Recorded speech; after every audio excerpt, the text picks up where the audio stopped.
Mas a gente só começou a ouvir falar em governança corporativa nos últimos 5 anos, que começou a virar moda. Por que virou moda? Por que virou uma tendência? Bom, um dos motivos foram aqueles escândalos corporativos que houve lá nos Estados Unidos, aquela quebra... Você está falando o quê? De Enron, de a empresa de auditoria também, ou de consultoria? Isso, Arthur Andersen também. Arthur Andersen. Então, e aqueles desastres corporativos, assim como outros também que houve no mundo, podem ser interpretados como problema originado pela má governança corporativa. Pela má governança corporativa. O que o IBGC vende como ideia são as boas práticas de governança corporativa. Mais um livrinho, a gente tem esse é o livrinho mais importante que o IBGC tem. Código das melhores práticas de governança corporativa. Isso, esse livrinho aqui está na 3ª edição. Aqui tem uma inspiração muito grande para as empresas avaliarem a sua governança corporativa e tomarem algumas medidas. Então, se você tem... todas as empresas têm governança corporativa. É que a gente, quando fala governança, está supondo que é a boa governança. Mas toda empresa tem o seu processo de tomada de decisão. Se você tem um bom processo de tomada de decisão, é melhor para a empresa e para quem trabalha dentro dela. Então, os acionistas estarem devidamente tranquilos, você tem um ambiente tranquilo para você ter mais sócios, que é o caso da Lopes, por exemplo. Seguindo no mesmo rumo, eu imagino, com os mesmos valores, mesma cultura. Exatamente. As empresas que, por exemplo, vão para a Bolsa de Valores no novo mercado, os acionistas, tanto minoritários quanto outros maiores, têm muito mais tranquilidade para ser sócio dessa empresa. Vou pegar o seu gancho. O que é o novo mercado? Você também tinha falado nos bastidores, a Lopes está no novo mercado da Bovespa. O que é o novo mercado? O novo mercado, na verdade, é um grupo de empresas que está listada em capital aberto e que essas empresas apresentam boas práticas de governança corporativa. Isso você, quando entra no Bovespa, você tem um pré-requisito diferenciado? Que você tem que preencher para poder se qualificar como uma empresa. Mas isso é diferenciado para quem vai investir o dinheiro? É mais seguro, ou é melhor, ou é mais recomendado? O fato de você estar no novo mercado dá uma credibilidade para a sua ação, com certeza. Quer dizer, um cara que está comprando uma ação de uma empresa de novo mercado, ele já espera uma qualidade em termos de estrutura de tomada de decisão que não necessariamente ele vai encontrar em outras empresas que não são do novo mercado. Carlos, existem outros níveis de governança corporativa? Existem. A Bovespa lançou, um pouquinho antes desses escândalos corporativos, ela lançou os níveis diferenciados de governança corporativa. Então, níveis diferenciados de governança corporativa. Então, você tem um novo mercado, que é o nível mais alto. Aí você tem um nível tradicional, que é uma empresa que obedece à lei, vai listar suas ações, tudo bem. Depois ela criou o nível 1 para incentivar as empresas, que o nível 1 são medidas que a empresa se compromete a tomar, compromete contratualmente, dando mais transparência e mais liquidez às ações. Para chegar naquele outro nível. Aí, no nível 2, além do que é previsto no nível 1, tem outros compromissos que a empresa assume também contratualmente para lidar de uma maneira mais justa com os outros acionistas. Eles dão mais direitos, etc.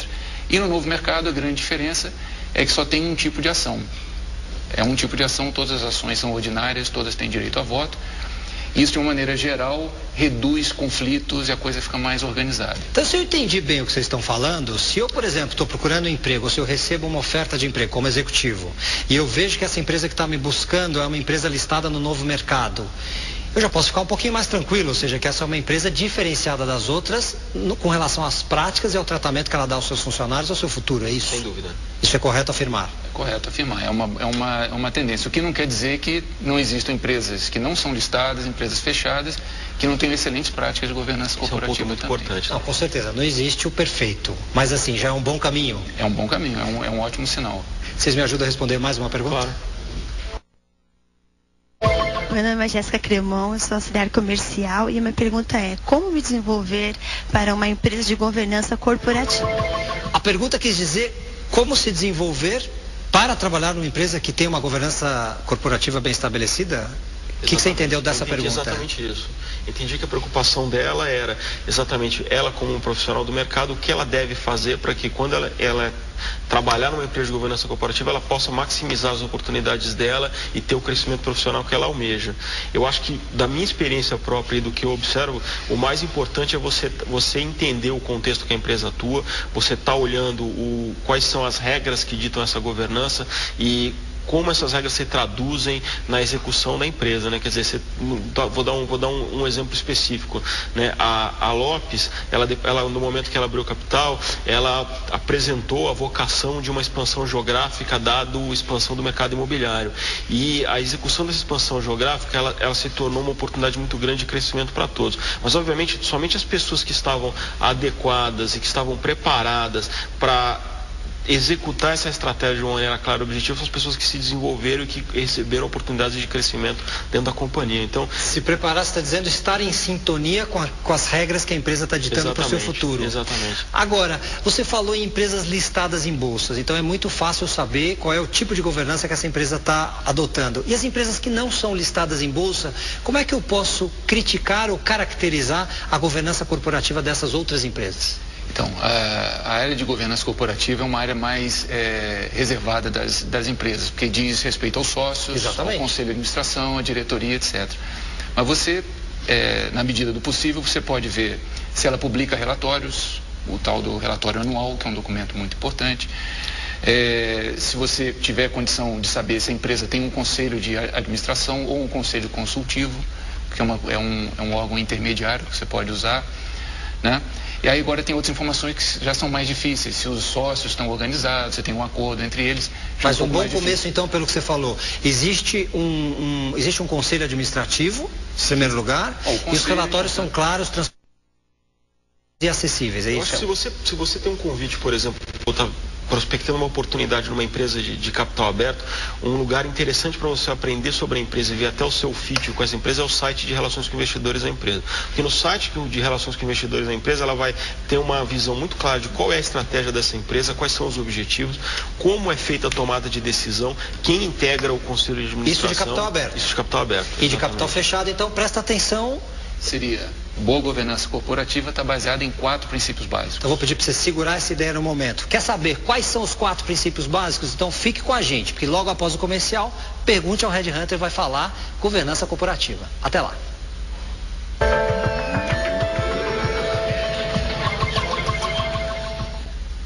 Para você que sintonizou a TV Ideal neste momento, este é o Pergunte ao Red Hunter e eu sou o Carlos Mello. O tema do programa de hoje, governança corporativa.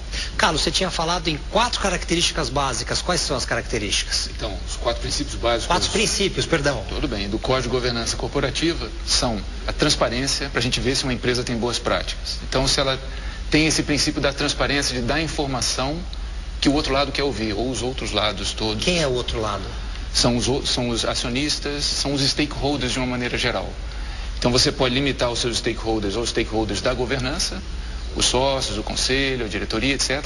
Ou você pode ampliar os seus fornecedores de capital, os acionistas, fornecedores de dívida, os bancos, a sociedade como um todo, etc. Então é uma postura proativa de dar informação, e não é só informação financeira. O segundo princípio é o da equidade, que tem muito a ver com o tratamento dos acionistas minoritários.